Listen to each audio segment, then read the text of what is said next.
नमस्कार, जनमुख NG live से मैं अंशुमान राय। दर्शकों, निवेशकों को क्या अपनी रणनीति में बड़े बदलाव की जरूरत है? हाँ, ऐसा इसलिए क्योंकि 2026 के बजट के बाद सेबी ने म्यूचुअल फंड योजनाओं को लेकर बड़े बदलाव किए हैं। रिटायरमेंट से जुड़ी कुछ योजनाओं पर रोक लगाई है, लाइफ साइकिलिंग फंड की नई व्यवस्था की गई है और स्कीम के नाम में रिटर्न जैसे शब्दों पर सख्ती हुई है। आखिर इसका असर आपके निवेश पर क्या पड़ेगा? इसके लिए आज हम बात करेंगे share market expert Neeraj Mehra ji से। तो आइए समझते हैं सेबी के नए नियमों से निवेशकों के निवेश पर क्या प्रभाव पड़ेगा। सेबी द्वारा रिटायरमेंट से जुड़ी कुछ म्यूचुअल फंड योजनाओं को बंद करने के फैसले को आप कैसे देखते हैं? सरकार द्वारा लिया गया फैसला बहुत ही शानदार है, कस्टमर के हित में है, बहुत ही जबरदस्त है। क्या यह कदम म्यूचुअल फंड इंडस्ट्री में पारदर्शिता बढ़ाएगा या विकल्प सीमित करेगा? पारदर्शिता बढ़ेगी।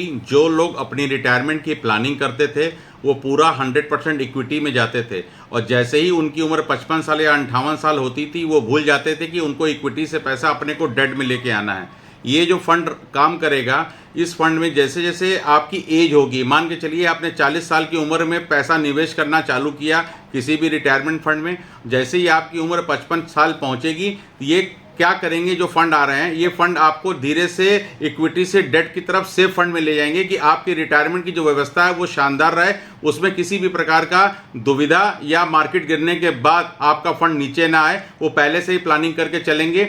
अगर वही एज 30 साल है तो वो आपके जो इन्वेस्टमेंट है उसको 55 साल में से लेके 60 साल के बीच में सेव करेंगे और आपके जो रिटायरमेंट का गोल है उसको 100% पूरा करेंगे।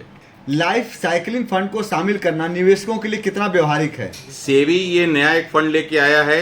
कस्टमर की ज़रूरत के हिसाब से जब उसको नीड होगी, जब उसकी रिटायरमेंट की एज करीब होगी, तो इस फंड के माध्यम से उसके रिस्क को कम किया जाएगा। यानी कि आप मार्केट में ज़्यादा जोखिम नहीं उठा सकते, क्योंकि ज़्यादातर निवेशक जो होते हैं अपनी रिटायरमेंट की प्लानिंग अवश्य करते हैं लेकिन अपनी उम्र के पड़ाव पर आके उसको वो डेट में शिफ्ट नहीं करते हैं। तो सेबी के तहत जो भी म्यूचुअल फंड रिटायरमेंट फंड को करेगा वो धीरे धीरे उस फंड को आपकी एज के हिसाब से सेफ साइड में लेके जाएगा कि आपके रिटायरमेंट अच्छे तरीके से बीते, क्योंकि 60 साल के बाद भी आपको 25 साल 30 साल 40 साल जीना है, तो आपकी जो वेल्थ है वो आगे वेल्थ बढ़ती रहे। क्या इस फैसले का एसेट मैनेजमेंट कंपनियों के बिजनेस मॉडल पर असर पड़ेगा? एसेट मैनेजमेंट डिपार्टमेंट पे कोई फर्क नहीं पड़ेगा। सारी कंपनियों को सेबी के रूल को मानना पड़ेगा। वो अपने फंड के नाम को चेंज कर देगा और कोई फर्क नहीं पड़ेगा। इसके पहले भी सेबी द्वारा उठाए गए कदम को सबने माना है और आगे भी म्यूचुअल फंड एजेंसी को अगर मार्केट में रहना है तो सेबी के नियमों को का पालन करना पड़ेगा।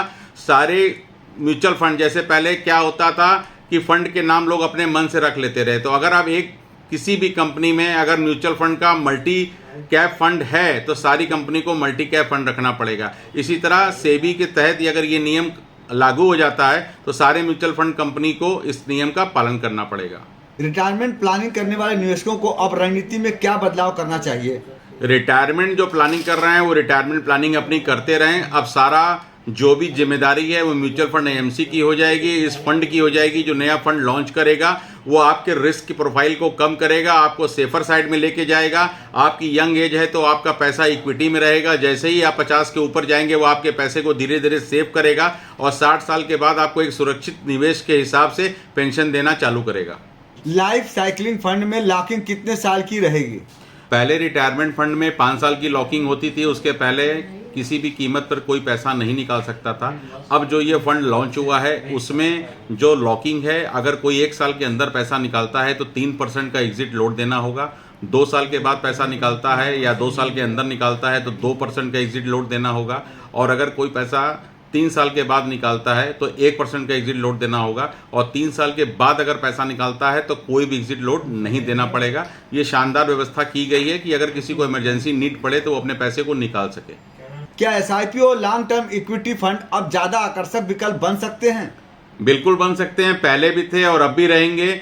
जो भी यंग एज के लोग इसमें इन्वेस्ट करेंगे वो आगे चल के उनका आज की डेट में किसी के पास भी पेंशन नहीं है, उसको इस टाइप के फंड में अवश्य निवेश करना चाहिए। रिटायरमेंट के बाद भी 20 से 25 साल जीना है, एसआईपी के माध्यम से भी निवेश कर सकते हैं या कुछ भी पैसा लमसम डाल के वहाँ पे एसआईपी कर सकते हैं। तो आपके जो वेल्थ है वो एक लमसम पैसा डालने के बाद और एसआईपी डालने के बाद वो पैसा एक नई हाइट को छूता है, क्योंकि आपने लमसम एक पैसा एक साथ ले लिया, उसके बाद आप उसको एवरेज कर रहे हैं एसआईपी के माध्यम से, तो वो रिटर्न बहुत ही बढ़िया और खिल कर आता है। सेबी के इस फैसले से इंडेक्स फंड या ईटीएफ की लोकप्रियता पर क्या असर पड़ेगा?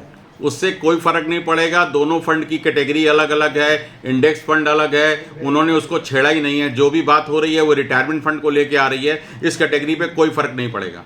रिटेल निवेशकों को इस समय डायरेक्ट इक्विटी बनाम म्यूचुअल फंड में क्या प्राथमिकता देनी चाहिए? जो भी रिटेल निवेशक हैं, मार्केट में बहुत ही उतार चढ़ाव है, वहाँ पे आप देखेंगे एक युद्ध भी छिड़ गया है, तो आपको इस समय लमसम पैसा निवेश करने से बचना चाहिए। आप अपना लमसम पैसा किसी भी डेट फंड में डालिए और एसटीपी के माध्यम से अगले 5 से 6 महीने के लिए निवेश करिए। और अगर आप एसआईपी में निवेश कर रहे हैं तो उसको लगातार करते रहिए। उसमें मार्केट जब नीचे जाएगी तो आपको नंबर ऑफ यूनिट बहुत ज़्यादा मिलेंगे, तो आने वाले समय में बहुत ही शानदार रिटर्न बनेगा। लेकिन अगर आपको लमसम कहीं भी 50 लाख 1 करोड़ निवेश करना है तो उससे बचिए, या पैसे को डेट फंड में डाल के वहाँ से एसटीपी के माध्यम से इक्विटी में जाइए, तो 5 से 6 महीने में मार्केट एवरेज कर लेगी, बहुत ही शानदार और अद्भुत रिटर्न बनेगा। क्या पहले स्कीम के नाम पर लोगों को गुमराह किया जा रहा था? कोई गुमराह नहीं किया जा रहा था। जो रिटायरमेंट फंड बना था वो भी सेबी के तहत बना था। 5 साल की लॉकिंग थी और ईएलएसएस फंड में 3 साल की लॉकिंग थी। जो सेबी अपने नियम को आगे लेके आती है उसी हिसाब से सारी म्यूचुअल फंड चलती है। अब धीरे धीरे म्यूचुअल फंड में लोगों की तादाद बढ़ रही है, लोगों की जागरूकता बढ़ रही है, सेबी उसी हिसाब से फंड को लॉन्च कर रही है और नियम बना रही है। पहले भी सेबी की तरह से 5 साल की लॉकिंग थी और ईएलएसएस फंड में 3 साल की लॉकिंग थी। अब ये एक नया नियम आया है जिसमें कि आपका पैसा लॉक नहीं रहेगा, एग्जिट लोड देने के बाद अपने आप पैसे को निकाल सकते हैं। क्या इससे मिस सेलिंग की घटनाओं में कमी आएगी? मिस सेल कुछ भी नहीं होता है। अगर आपने अपने इन्वेस्टर जो आपको निवेश करा रहा है, जो भी आपका एडवाइजर है, अगर आपको सही बता के कर रहा है, अगर आपकी नीड इस फंड में जाने की है तभी आप जाइए। अगर आप इसमें किसी के बिना बताए अगर आपने निवेश कर दिया तो निश्चित तौर पे आपकी ये लॉकिंग जो होती है वो 3 साल 5 साल की है। आपको पैसा निकालने के लिए एग्जिट लोड देना पड़ेगा। और अगर आपको पहले से पता होगा कि मैं 3 साल तक इसमें से पैसा नहीं निकालूंगा या अपनी रिटायरमेंट की प्लानिंग के लिए इस फंड में निवेश कर रहा हूं, तभी आपको निवेश करना चाहिए। नहीं तो मार्केट में बहुत से फंड हैं, आप कहीं भी निवेश करिए और कभी भी अपना पैसा निकाल लीजिए। क्या निवेशकों को अभी गोल्ड ईटीएफ में पोजीशन बढ़ानी चाहिए या इंतजार करना चाहिए? गोल्ड सदाबहार था, सदाबहार है और सदाबहार रहेगा। गोल्ड में धीरे धीरे आप निवेश करते रहिए। इस समय सिल्वर से ज़्यादा सेफ गोल्ड है, तो गोल्ड में आप निवेश कर सकते हैं। सिल्वर में आपको थोड़ा सा वेट करना है, जब जब मार्केट नीचे गिरती है तो आप सिल्वर में निवेश करिए, अन्यथा गोल्ड को लेके चलिए। गोल्ड में आगे आपको आने वाले समय में धीरे धीरे रिटर्न मिलेगा, लेकिन सॉलिड मिलेगा। आप अपने पैसे को कभी निगेटिव नहीं देखेंगे। क्या निवेशकों को अब ऑनलाइन सलाह पर ज़्यादा भरोसा करना चाहिए? आप ऑनलाइन भी करिए और आपका जो एडवाइज़र है जिसके थ्रू आप इन्वेस्टमेंट करते आए हैं, दोनों की बातों को बात करिए, अपने बातों को लेके डिस्कस करिए और जो चीज़ आपको सही लगे उस पर निवेश करिए।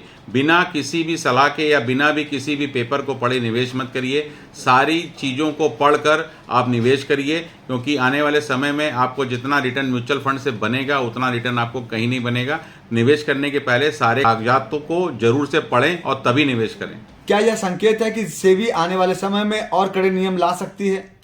मार्केट को देखकर बिल्कुल ला सकती है। समय समय पर पिछले 5 साल में बहुत बदलाव हुए हैं। सेबी सबसे पहले कस्टमर के हित को देखती है, उसी हिसाब से बदलाव लेके आ रही है और आने वाले समय में ज़रूरत के हिसाब से बदलाव होते रहेंगे। कस्टमर हित में जो भी फैसला होगा सेबी लेती है और आगे भी लेती रहेगी। 2026 के बजट और इन नए नियमों के बाद बाजार की दिशा को आप कैसे देखते हैं? बाजार अभी पिछले 1.5 साल से उसी लेवल पे ऊपर नीचे कर रहा है। मार्केट में इसको टाइम करेक्शन बोलते हैं, जहां पे जिसकी वैल्यू जुलाई 2024 में थी वही वैल्यू लगभग इस समय है। बहुत सारे म्यूचुअल फंडों ने रिटर्न बिल्कुल नहीं दिया है या कई लोगों ने निगेटिव रिटर्न दिया है। आने वाला मुझको 3 से 5 साल बहुत अच्छा लगता है। इस समय सही अगर आप पूछिए मुझसे तो निवेश का सुनहरा मौका है। आप धीरे धीरे करके म्यूचुअल फंड में निवेश करते रहिए, आने वाले समय में आपको शानदार और ज़बरदस्त रिटर्न बनेगा। लंबी अवधि के निवेशकों के लिए आपका स्पष्ट संदेश क्या होगा? अगर आपकी लंबी अवधि का मतलब है अगर आप 15 वर्षों के लिए निवेश करना चाहते हैं तो स्मॉल कैप अपनी पीस से बहुत नीचे है। आप स्मॉल कैप में निवेश करिए, लेकिन आपका होराइजन 10 से 15 साल का होना चाहिए। आप बिल्कुल निवेश करिए। मुझको स्मॉल कैप और मिड कैप बहुत अच्छा लगता है और जिसको बहुत सेफर साइड चाहिए इस मार्केट में एक पैसा डाल के और आपको सेफली प्ले करना है तो मल्टी एसेट्स एलोकेशन एक कैटेगरी है जिसमें आप पैसा डाल सकते हैं। इसमें इक्विटी भी है, डेट भी है, गोल्ड भी है, सिल्वर भी है। बहुत ही बढ़िया मिक्स पोर्टफोलियो है।